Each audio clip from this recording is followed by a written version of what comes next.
ভারত থেকে পেয়েছেন পদ্মশ্রী। ক্ষমতাচ্যুত হাসিনা সরকার দিয়েছে স্বাধীনতা পদক। বলছি শেখ পরিবারের অতি ঘনিষ্ঠজন রবীন্দ্রসঙ্গীত শিল্পী রেজওয়ানা চৌধুরী বন্যার কথা।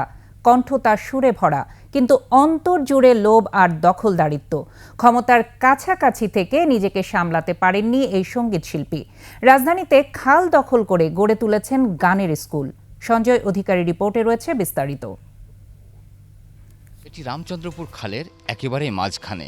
15-20 বছর আগেও এখানে পানির প্রবাহ সচল ছিল, কিন্তু ক্ষমতাসীনদের দাপটে সেই খালের অস্তিত্ব আজ বিলীন হয়ে গেছে।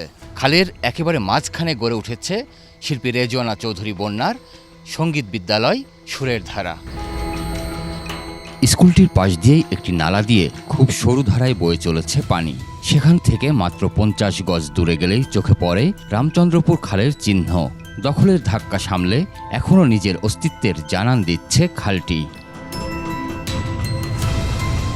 এই খালের জায়গা নাল হিসেবে দেখিয়ে মোহাম্মদপুর বেড়িবাঁধ সংলগ্ন এলাকায় 110% খাল লিজ নেন শিল্পী রেজওয়ানা চৌধুরী বন্যা। সেখানে ইতোমধ্যে গানের স্কুল সুরের ধারার জন্য ভবন নির্মাণ করা হয়েছে। সুরের ধারার ভবন নির্মাণের উদ্বোধন অনুষ্ঠানে উপস্থিত ছিলেন সাবেক প্রধানমন্ত্রী শেখ হাসিনার ছোট বোন শেখ রেহানা, সাবেক আইসিটি প্রতিমন্ত্রী জুনাইদ আহমেদ পলক, ঢাকা উত্তর সিটি কর্পোরেশনের সাবেক মেয়র আতিকুল ইসলাম সহ সরকারের উচ্চ পর্যায়ের অনেক মুখ। ক্ষমতাচ্যুত প্রধানমন্ত্রী শেখ হাসিনা ও তার বোন শেখ রেহানার সঙ্গে রেজওয়ানা চৌধুরী বন্যার বেশ সখ্য ছিল। খালের জমি দখলেও বেগ পেতে হয়নি তাকে। বন্যাকে আমার আন্তরিক শুভেচ্ছা, শুভ জন্মদিন বন্যা। স্থানীয়রা জানান, কয়েক বছর আগেও খালটি বেশ প্রবাহমান ছিল, তবে দখলবাজদের থাবায় এখন সেটি নিশ্চিহ্ন হওয়ার পথে। রাত্রে ফলে আস্তে আস্তে বর্তে ওয়াই মনে করে যে এই জায়গাটা দখল করে বালু টালু ফলে পরে এই বাড়িটা করা হয়েছে। এই বর্তমানে সরকারি ব্যাপার থেকে আইনা তারা এই যে স্কুল সুরের ধারা নাকি সুরের ধারা কয়, তারা এই যে বড় করে এবার এই যে ওয়াল করা ধরলো।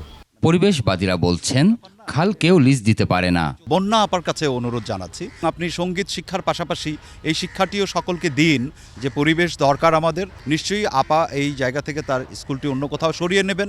শিগগিরই খালের জায়গা দখলমুক্ত করা হবে বলে জানান ঢাকা উত্তর সিটি কর্পোরেশনের এই কর্মকর্তা।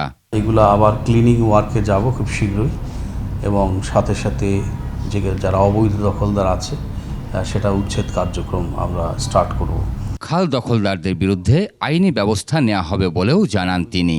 খাল বন্ধ করার যে শাস্তি, জেল জরিমানা, সেটা হবে। সঞ্জয় অধিকারী, 21 টেলিভিশন, ঢাকা।